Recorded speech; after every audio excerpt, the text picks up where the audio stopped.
ზია ამაღლობელის ძმისშვილი მანანა ამაღლობელი შემოგვიერთდება ბათუმელების ოფისიდან. უკვე ვცნობთ ამ გარემოს და ამ სივრცეს, ეგრეთ წოდებულ newsrooms ბათუმელების.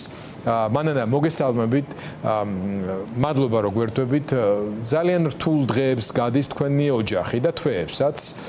ერთის მხრივ ყველა ველით განაჩენს, გაგვიხარდა ასევე რომ გადაიდო სხდომა იმისთვის რომ მზიას მოეკრიბა ძალები და თავისი სიტყვა რომელიც დარწმუნებული ვარ დეტალურად იმ მომენტისთვისაც უკვე მოფიქრებული და ჩამოყალიბებული ქონდა უფრო ასე ვთქვათ მხნეთ წარმოთქვას, თუმცა ეს დროის გაწელვაც ალბათ თქვენზე და მთელს ოჯახზე განსაკუთრებულად დამდრგუნველად მოქმედებს. ამიტომ პირველ რიგში გვაინტერესებს თქვენი ოჯახის წევრების განწყობა ხვალინდელი სხდომის წინ.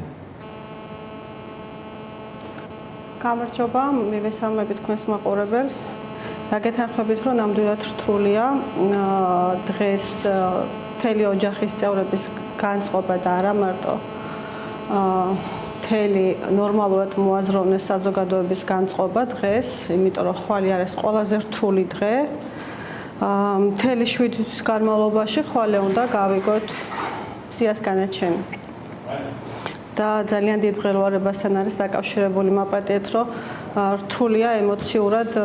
კი, მე ზუსტად ამას გულისხმობდი, მანანა, იმიტომ რომ აი ეს მოლოდინი არის ალბათ ყველაზე მძიმე და რთული. ჩვენ ჟურნალისტები მეტნაკლებად უმრავლესობა კარგად ვიცნობთ მზიას როგორც ჟურნალისტს, როგორც გამომცემელს, როგორც რედაქტორს. მაგრამ მე ვიცი მზიას როგორც ადამიანის ის მხარე, რომლებზეც ოჯახის წევრებსაც კი უჭირთ ეხამუშებათ ხოლმე საუბარი. მე მზიაზე როგორც მამიდაზე მინდა გათქმევინოთ რამდენიმე სიტყვა. რა მაგია აქვს მზიას თქვენზე? როგორი ადამიანი არის ის და აჭარისთვის ეს სხვა შორის შუამთობას უყურებდი, ჩასულები იყვნენ რეჟიმის პირველი პირები და რაღაცა ვითომც არაფერი, ესე კი ცდილობდნენ. იქ პლაკატიც გამოიფინა, რა თქმა უნდა იყვნენ ადამიანები, რომლებიც სხვა განწყობით იყვნენ, მაგრამ აჭარის მთიანეთში ვეჭვობ, რომ ძალიან ბევრ ადამიანს, ბევრ ქართველს არ მოწონს ის, რაც ხდება მზიას თავს. არა მარტო იმიტომ, რომ მზია აჭარელია და აჭარიდან არის. რაც შეეხება მზიას ამაკს ჩემს ცხოვრებაში, მზია არ არის მარტო ჩემთვის მამიდა. მზია არის ჩემთვის ყველაზე დიდი მხარდამჭერი, დედასავით მზრუნველი და ამაგიანი.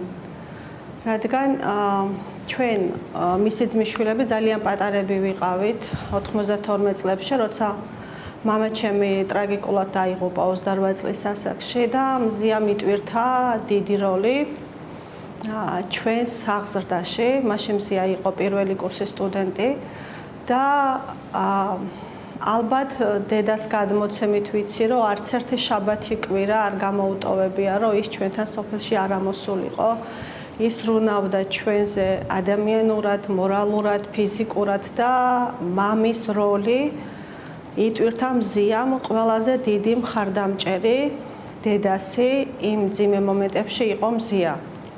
და არ ვიცი ამაზე დიდი ამაგი რა შეიძლება თქვენ გითხრათ, წარმოიდგინეთ ალბათ მზიამ მთელი მისი ცხოვრება, პირადი ცხოვრება მოგვიძღვნა ჩვენ და თავის პროფესიას. და დღეს რაც ხდება, ეს არის ძალიან ბინძური პროპაგანდის შედეგი, რის გამოც ჩემი მზია ისჯება.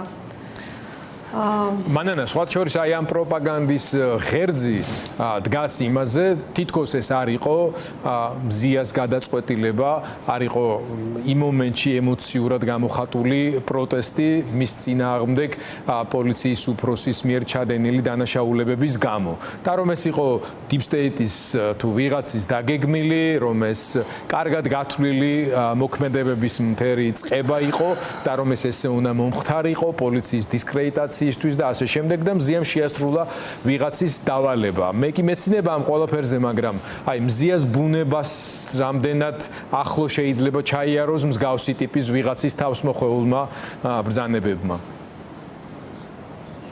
სამარცხვინოა მსგავსი პროპაგანდა, რასაც მზიას წინააღმდეგ ჩადის დღეს არსებული ხელისუფლება, რადგან 7 თვეა ვერ ნახეს ვერაფერი მზიას საწინააღმდეგოდ და შეთითხნეს ეს საქმე, რის გამოც დღეს მას ასამართლებენ.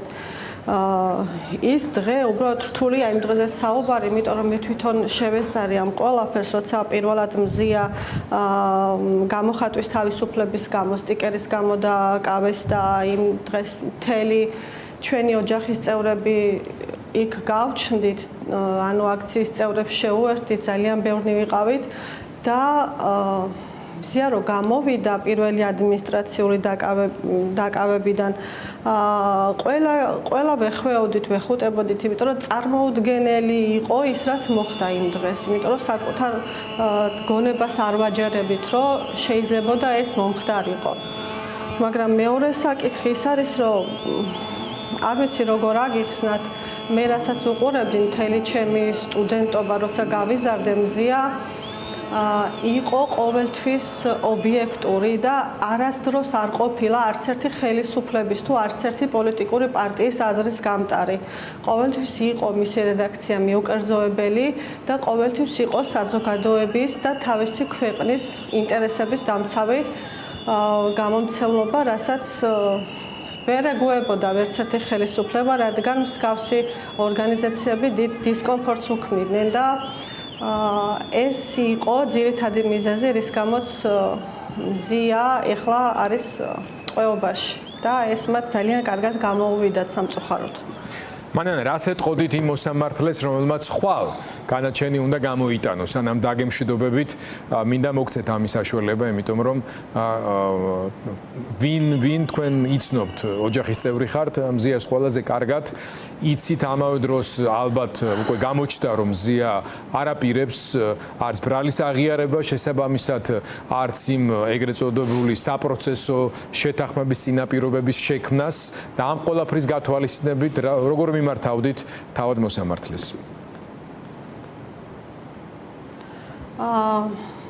მე მინდა რომ ქალბატონ სახელაშვილს პირველ რიგში უსურვო თავისუფლება, უსურვო მთელ სასამართლოს თავისუფლება, რადგან ძალიან რთულია, როდესაც არ არის ნორმალური და მიუკერძოებელი სასამართლო ჩვენს ქვეყანაში სამართლიანობის პოვნა.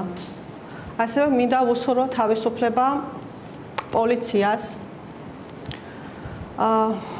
მინდა ჩვენს ქვეყანას ყავდეს ისეთი პოლიცია, რომელიც არ იქნება რომელიმე პოლიტიკური თუ ასე შემდგომ აზრის გამტარი და მინდა ნამდვილად ყავდეს ღირსეული პოლიციელები, რომლებიც დაიცავენ ნებისმიერ მის მოქალაქეს და პატივისცემით მოეპყრობიან. ეს იქნებოდა მზიას სურვილიც და ეს არის ყველა ნორმალური ადამიანის სურვილი დღეს საქართველოში. მადლობა მანანა. არ მჯერავს, რომ ხვალე ქალბატონ ნინო გამოიტანს ობიექტურ გადაწყვეტილებას. ჩვენ ძალიან დიდი სურვილია, რომ მზია თავისუფალი ყავდეს, მაგრამ ძალიან დიდი ეჭვი მეპარება, რადგან რასაც ბოლო 7 თვის განმავლობაში ვუყურებ, სამართალი არ არის ორმხრივი და სამართალი არის დღესდღეობით მხოლოდ არალეგიტიმური ხელისუფლების მხარეს და მათი მომხრეების მხარეს სამწუხაროდ. მანანა ამაღლობელი, მზია ამაღლობელის ძმისშვილი გვერდებოდა ახლა ჩვენ ბათუმელების რედაქციიდან, ბათუმიდან. მას ვემშვიდობები, კიდევ ერთხელ შეგახსენებთ, რომ ხვალ შედგება ბოლოს ხდომა ამ სამარცხვინო სასამართლო პროცესის, სადაც უკვე იგეგმება მზია ამაღლობელის დასკვნითი სიტყვა და წესით ხვალვე დიდი ალბათობით შეიძლება გამოცხადდეს განაჩენი. აქვე ვაანონსებდა გეტყვით, რომ მზია ამაღლობელის ადვოკატი მაია მწარიაშვილი იქნება ჩვენი გადაცემის დროების სტუმარი, ოდნავ მოგვიანებით და მასთან რა თქმა უნდა უფრო მეტი კითხვა გვექნება.